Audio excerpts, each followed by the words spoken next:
देवास्तु दक्षिणं पादं समं सिंहोपरि स्थितं किञ्चिदूर्ध्वं तथा वामम् अङ्गुष्ठं महिषोपरि।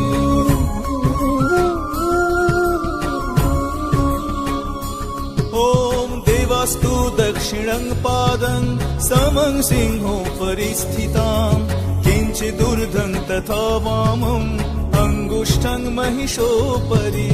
शत्रुक्षयकरीं देवी दैत्यदानवदर्पहम् प्रसन्न वदनं देवीं सर्वकामफलप्रदाम्। उग्रचण्ड प्रचण्डा च चण्डग्रचण्डनायिका चण्ड चण्डवती चैव चण्डरूपाति चण्डिका। अष्टाभिः शक्तिभिष्टाभिः सततं परिवेष्टितां चिन्तयेत् जगत्